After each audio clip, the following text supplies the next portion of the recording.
পূর্বেই তাদেরকে সাবধান করে দিয়েছিলেন যে যদি তোমরা নির্দেশ অমান্য করো তবে চিরকাল তোমরা অন্য জাতির দ্বারা শাসিত হতে থাকবে। وَإِذْ تَأَذَّنَ رَبُّكَ لَيَبْعَثَنَّ عَلَيْهِمْ إِلَى يَوْمِ الْقِيَامَةِ مَنْ يَسُومُهُمْ سُوءَ الْعَذَابِ। এবং স্মরণ করো সেই সময়ের কথা যখন আপনার পালনকর্তা তাদেরকে জানিয়ে দিয়েছিলেন যে নিশ্চয় তিনি ইহুদিদের উপর কিয়ামত পর্যন্ত এমন শাসক প্রেরণ করতে থাকবেন যারা তাদের প্রতি কঠিন শাস্তি প্রদান করতে থাকবে, কঠিন শাস্তি প্রয়োগ করতে থাকবে। তো বর্তমান ইহুদি রাষ্ট্রের মর্যাদাও আমেরিকা এবং ব্রিটেনের তাবেদারি বা গোলামি করা ছাড়া আর কিছুই নয়, বরং এটা তাদের কোনো স্বাধীন রাষ্ট্র নয়।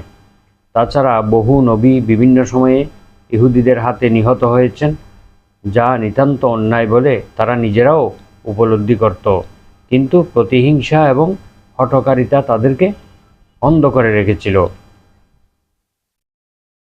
এই আয়াতগুলোর মধ্যে ইহুদিদের শাস্তি ইহকালে চিরস্থায়ী লাঞ্ছনা গঞ্জনা এবং ইহকাল ও পরকালে আল্লাহর গজব এবং আল্লাহ তাআলার রোষানলে পতিত হওয়ার বিষয়টি বর্ণনা করা হয়েছে।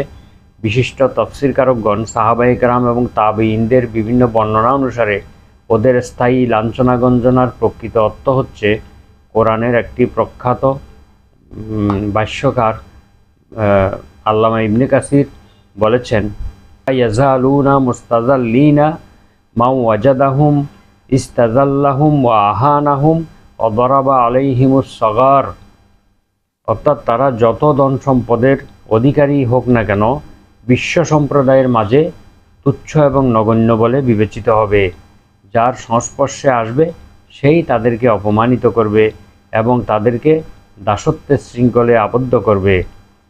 বিশিষ্ট তফসিরকারক ইমাম দহাক রহিমাহুল্লাহ বলেন, এখানে লাঞ্ছনা এবং অবমাননার অর্থ হচ্ছে হুম আহলুল কুবালাত ইয়ানিল জিজিয়া, অর্থাৎ ইহুদিগণ সর্বদা প্রত্যক্ষ বা পরোক্ষভাবে অপরের দাসত্বের শৃঙ্খলে আবদ্ধ থাকবে, তাদের নিজেদের বলে কিছুই থাকবে না, অন্যের দাসত্ব এবং গোলামি করতেই করতেই তাদের জীবন শেষ হবে।